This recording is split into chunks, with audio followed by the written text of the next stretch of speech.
the second son and child of Bishop David Oyedepo, the founder of Living Faith Church International, aka Winners Chapel. Pastor Isaac Oyedepo has resigned from the church to start his own. This was announced by Real Church Gist, a renowned church blog whose owner is a pastor in Living Faith Church, which confirms the authenticity of this news. Pastor Isaac Oyedepo is the second child of Bishop David Oyedepo, born on the 24th of February 1985. He attended Oral Roberts University and also an ordained pastor in Living Faith Church International. He was ordained a pastor in 2007 by Dr. Kenneth Copeland. He was recently appointed as the Global Youth Pastor of the ministry. He is a renowned pastor, revivalist, and apostle who has dedicated his life to restoring the fire of God and reviving the people across the world. Pastor Isaac has made a significant impact in the ministry and continues to do so even as he resigns from the ministry. He gave an hint of his resignation during an interview with his brother-in-law, Pastor Steve Order, when asked about his purpose. Pastor Steve Order is also the SA to Bishop David Oyedepo. Before we take the video, please let us check the reactions of the public to this news. Thank you so much for watching to the end. Please do also like this video, share, drop your comments, and of course subscribe so you can get more updated stories about this story.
also just tell us, who is Pastor Isaac Oyedepo?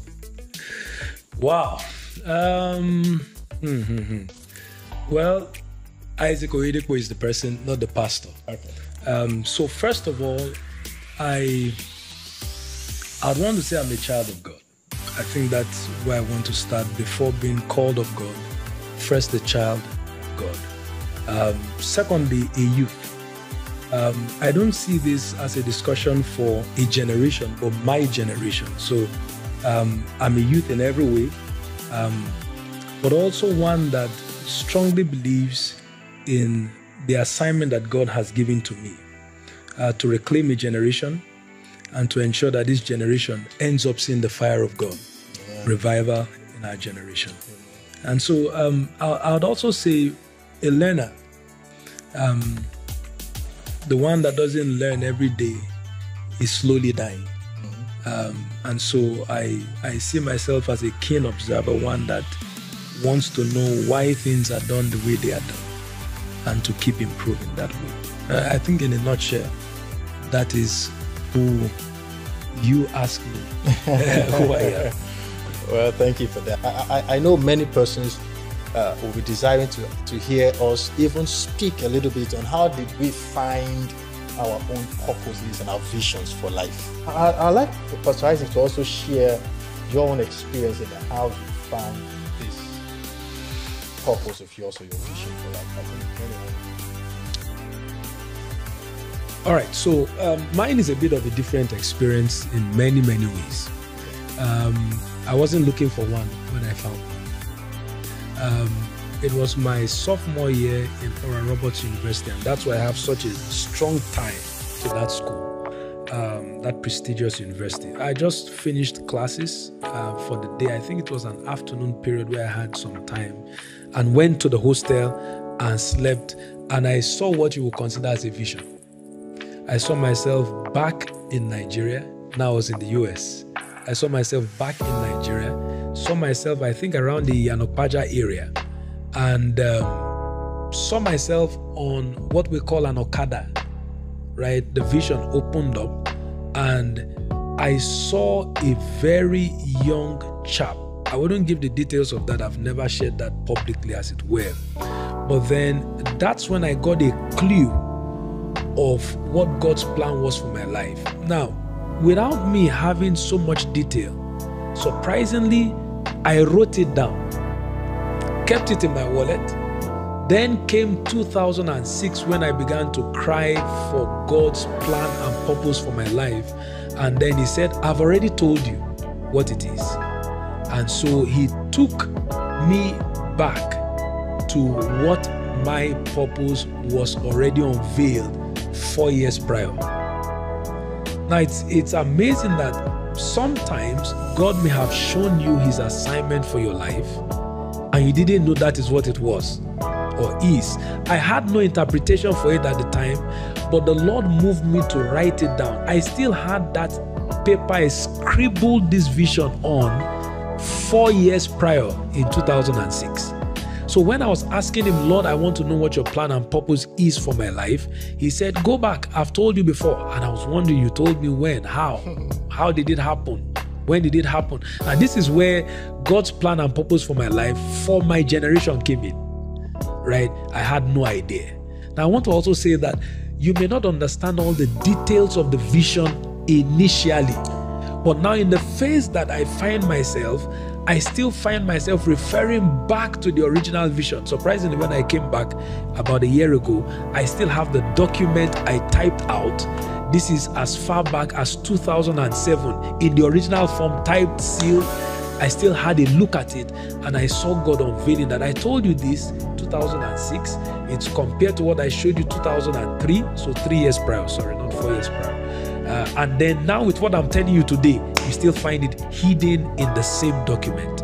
So mine was a bit of looking back to what he already showed me, because at the time I wasn't asking for vision, but I found myself at the point in that vision where I was, if I remember correctly, sobbing. I saw the state of my generation in a little boy, had no idea, had no understanding of it. And then I woke up with so much concern, so much deep-rooted concern for what I saw in this vision that I was moved to write it down, kept it in my wallet. I changed wallets several times. I kept moving the paper from wallet to wallet to wallet. 2006, asking and crying to God, what is your plan for my life? He said, go back, I've shown it to you before. And then from there, he began to unveil scripture. My brother stated that it's very important to ensure that there is scriptural background. Now, at the initial vision, I didn't know it was a vision. I just wrote it down, so there was no scripture. But now scripture upon scripture upon scripture showing me exactly what his plan for the first phase, as I knew it then, would be. And then I've seen that with phase coming here and there, new phases, coming here and there, there's also scriptural backups, but it doesn't deviate from the original vision. Right? So for me, that was my experience. I didn't have to lock myself down. I didn't do that. It came to me without looking for it. But when it came to proving the vision, all right, I remember spending, if I'm not mistaken, not less than 6 months. Again, I didn't want to do it. Right? So day after day, I found myself opening the Bible and saying, Lord, speak to me, confirming that this is your plan for my life. Day 1, we were in suit 7 then. Day 1, day 2, first month, second month, third month, and I documented all of those things down. Still have the documents till today where the scriptures were stated. And then it got to the point where I said, okay, I surrender. I agree. Right? In life, it's very dangerous to take a step comparing yourself to another. He that compareth himself to another is not wise. I tell you, you mentioned something that really struck me. If you are fulfilled in what you are doing, you should be the one to know. If you are not fulfilled, you also know. Life will be so frustrating getting commendation from man, but lacking fulfillment in your heart. There is just a way that you know, I am doing what I'm supposed to do. And like Pastor David said, it comes with divine abilities. God will not give you an ability that doesn't match your vision. Thank you so much for watching to the end. Please do also like this video, share, drop your comments, and of course subscribe so you can get more updated stories about this story.